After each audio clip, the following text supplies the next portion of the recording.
I'll never forget the day of that exam. The air in the hall was thick with a strange mix of dread and anticipation. For me, it wasn't just another test. It was supposed to be the key that unlocked my future, the one my parents had planned for me, the one everyone expected me to want. A stable job, a good salary, a predictable life. I'd spent months, no, years, preparing for this moment. Countless late nights with textbooks, endless practice papers, sacrificing weekends and friendships. I had become a machine, programmed for one thing, to pass.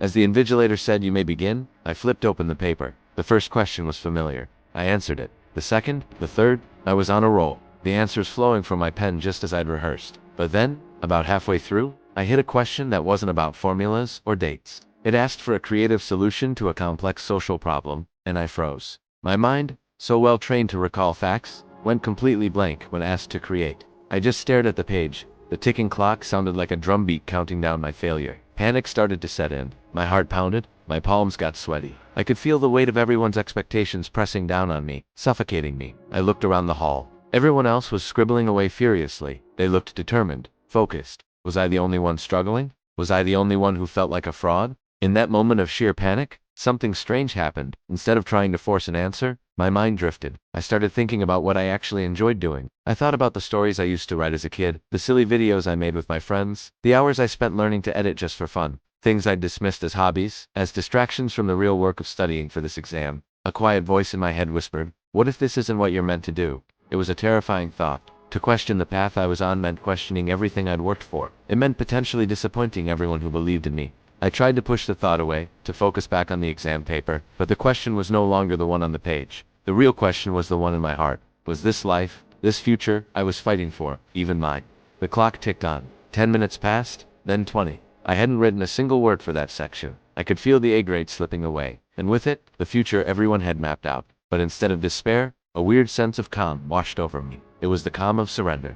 I picked up my pen, but instead of trying to answer the question, I started doodling in the margins. I drew characters, sketched out a little storyboard for a short film. It was ridiculous. I know, doodling in the most important exam of my life. But it felt more honest, more asterisk, than any answer I could have fabricated for that question. In that moment, I realized I had been chasing someone else's dream. My parents, bless them, just wanted me to be secure. But their definition of security wasn't mine. My security wasn't in a stable 9 to 5, it was in creating, in telling stories. When the final bell rang, I put my pen down. I hadn't finished the paper. I knew I hadn't passed, at least not with the high marks everyone expected. Walking out of that hall, I should have been devastated, and a part of me was. I was scared of the conversation I'd have to have with my parents, scared of the uncertainty that lay ahead. But mostly, I felt free. It was like a massive weight had been lifted from my shoulders. The failure of that exam wasn't an end. It was a redirection. It was the universe, or my own subconscious, screaming at me to wake up and look at the path I was actually meant to be on.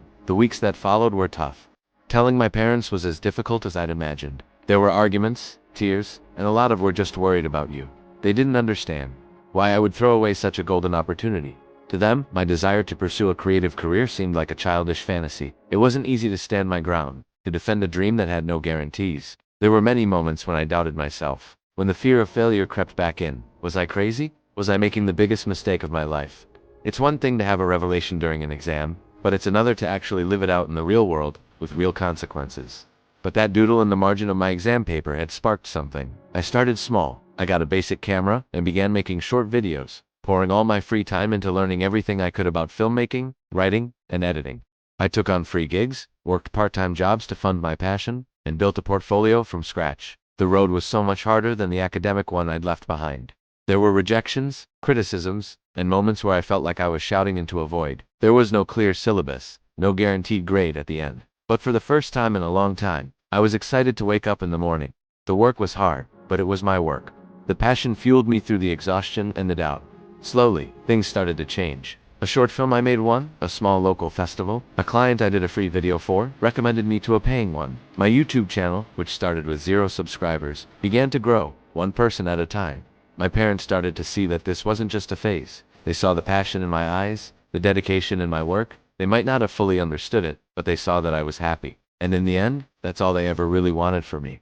That exam didn't measure my intelligence or my potential for success. It measured my ability to fit into a box that was never meant for me. Today, I'm a full-time content creator. I get to tell stories for a living, the very thing I was doing in the margins of that exam paper. It's not always easy, and the future is never certain. but it's a life I chose, a life I built myself. Looking back, failing that exam was the best thing that ever happened to me. It wasn't a failure, it was a graduation into my own life. It forced me to define success on my own terms. So if you're out there, feeling trapped on a path that doesn't feel like your own, maybe it's time to listen to that little voice. Maybe your failure is just a redirection to where you're truly meant to be. Do unto be afraid to walk away from a dream that is unto yours to make room for one that is. Thanks for listening to my story. If it resonated with you, I'd love it if you'd subscribe and join our community. See you in the next one.